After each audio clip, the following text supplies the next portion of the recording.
Good morning, students. So, in today's history topic, we are going to get a glimpse of Sanchi. But before I start about this topic, let us discuss a little bit about the background of the topic. So, for thousands of years, philosophers and thinkers have attempted to understand the mysteries of the world, mysteries of life. The people wanted to know the meaning of life, life after death, birth, rebirth. यानी लोग जानना चाहते थे कि पुनर्जन्म का concept क्या है, क्या हमारे जो पास्ट कर्मास है उनका कोई इफेक्ट हमारे प्रेजेंट पे होता है. All these questions were in the mind of people and these were the philosophers who tried to solve these answers. So we can say that first millennium BC, mid of the first millennium BC became very important because these great thinkers were born all over the world. Zarathustra was born in Iran, Kongzi was born in China, Plato and Aristotle both were born in Greece, Mahavir and Buddha were born in India. And their ideas were all compiled as oral and written tradition. Whatever they taught, whatever ideas they gave, nothing was written during their lifetime. But after their death, it was written in the form of books by the disciples and followers. And not only it was written in the form of book, it was also expressed in the form of architecture and sculpture. It means that the people who followed their ideas also tried to build various monuments based on those ideas. It means they were very popular among people. It shows their influence among common people. But here I'll not discuss about all the philosophers. My focus will be only and only on Buddhism because our topic is Sachi. Buddhism emerged around 6th century BC as a main tradition. That doesn't mean that other traditions were not there. That it means when Buddhism was there, there were several other traditions like Jainism, Brahmanism, and there was continuous debate and dialogue among all the traditions. यानी Buddhism में, Brahmanism में, Jainism में कई topics पे discussions और debates होते रहते थे.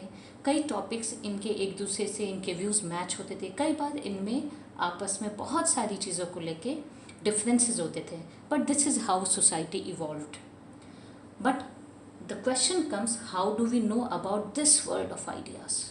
जो बुद्धिज़्म में इतनी कुछ चीज़ें आज हमारे पास अवेलेबल हैं, ये हमें मिली कहाँ से, हमें इनके सोर्सेज कहाँ से मिले, what is the source of these ideas? So I'll divide it in two parts, text and material remain. Text means books. उस समय जो बुक्स लिखी गई थी, बुद्धिस्ट टेक्स्ट बोलो आप या जैन टेक्स्ट और brahmanical text, they describe about Buddhism. Then we also talk about material remains. Material remains means what? It means evidence in the form of evidence in physical form. Evidence in physical form like monuments, inscriptions, coins, whichever evidence we find today and they give us an idea about Buddhism, they are called material remains. So these two are the biggest source for us to know about Buddhism. Now let me wind up all in one sentence.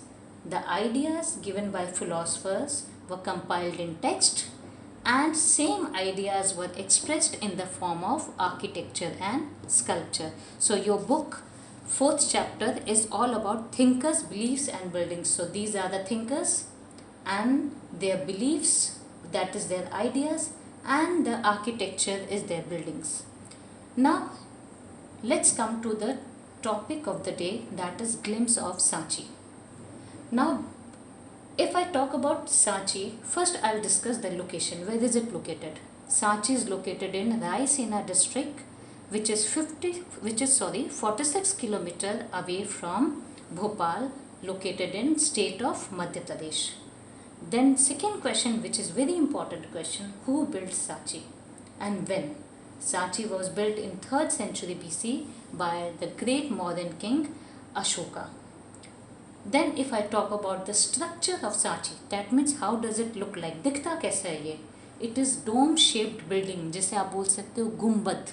गुंबद के आकार का, एक टीले के आकार का, a mound like hemispherical half circle structure, and it is a wonderful example of Buddhist architecture. So this is the structure. Although in my next video I'll explain you in a better way complete structure of Sachi Stup. Then I come to the next and very important topic, that is what does it contain. आखिर सांची स्तूप के अंदर है क्या? It contains relics. What are relics? Relics are basically remains of Buddha which are regarded as sacred. That means after the death of Buddha, whatever bodily remains and belongings he had, these were called relics. And today it is the emblem of Buddhism and it is considered sacred, pavitra. It is considered sacred in Buddhism. So that means these stupas contain relics of Buddha. Then who built stupas? I have already explained that it was built by Ashoka. But then how do we know that it was built by Ashoka? A very famous Buddhist text which is called Ashokvadana. Ashokvadana means narrative of Ashoka. It is all, Ashokvadana is all about birth and reign of Ashoka. This Ashokvadana describes that after the death of Buddha, when Ashok became king during his reign, he distributed Buddha's relics to every important town and ordered the construction of stupas. And you can't imagine, 84,000 stupas were constructed by Ashok.